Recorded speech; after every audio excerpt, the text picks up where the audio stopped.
السلام علیکم اسٹوڈنٹس، آج کے لیکچر کے اندر میں آپ لوگوں کو شعری اصطلاحات کے بارے میں جو ہے وہ اس پہ بات کریں گے۔ آپ جیسا کہ آپ لوگوں کو پتہ ہے کہ بورڈ کے امتحانات کے اندر جو ہے اردو قواعد کو اب آپ کسی بھی طور پر نظر انداز نہیں کر سکتے۔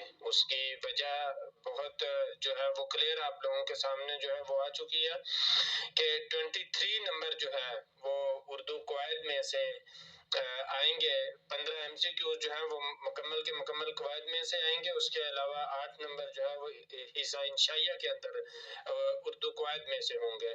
آپ کی اس مشکل کا جو ہے وہ آپ کے لیے حل نکال دیا گیا ہے، آپ کے لیے بالکل ٹو دا پوائنٹ جو ہے وہ چیز ہے۔ سب سے پہلے میں قافیہ کے بارے میں بات کروں گا۔ شعر کے آخر میں ردیف سے پہلے آنے والے ہم وزن اور ہم آواز الفاظ قافیہ کہلاتے ہیں۔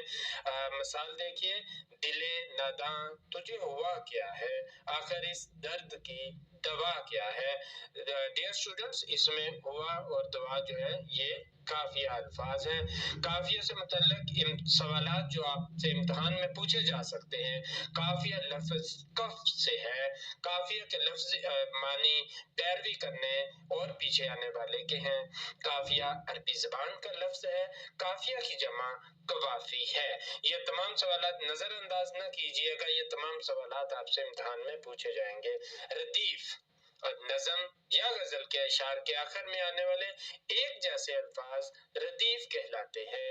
مثال، خوب ہے شوق کا یہ پہلو بھی، میں بھی برباد ہو گیا تو بھی، اس شعر میں بھی ردیف ہے۔ ردیف سے متعلق سوالات جو امتحان میں پوچھے جا سکتے ہیں، توجہ فرمائیے۔ ردیف عربی زبان کا لفظ ہے۔ اس کے لغوی معنی گھوڑے پر پیچھے بیٹھنے والا یا اونٹ پر پیچھے بیٹھنے والا کے ہیں، یا امتحان میں صرف یہ بھی کہا جا سکتا ہے پیچھے بیٹھنے والا۔ ردیف یک لفظی بھی ہوتی ہے اور کثیر لفظی بھی۔ پہلے یک لفظی کی مثال دیکھیے، خوب ہے شوق کا یہ پہلو بھی، میں بھی برباد ہو گیا تو بھی، درج بالامثال جو ہے یہ یک لفظی ردیف کی ہے۔ جمال اوڑھے ہوئے اور نکھار پہنے ہوئے، وہ گل بدن ہے کوئی لالا زار پہنے ہوئے، یہ کثیر لفظی ردیف کی مثال ہے۔ اور ایک بات اہم یاد رکھیے عزیز طلبہ، جس غزل میں ردیف ہوگی اسے مؤدب غزل کہیں گے، اور جس غزل میں ردیف نہیں ہوگی اسے غیر مؤدب غزل کہیں گے۔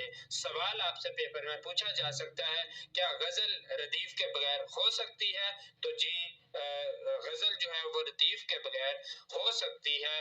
ایک اور اہم بات جو ہے وہ اس حوالے سے یاد رکھیے گا، جب آپ نے قافیہ اور ردیف سے متعلق تعریف پیپر میں لکھنی ہے تو آپ لوگوں نے اشعار کی صورت میں جو ہے وہ مثال لکھنی ہے۔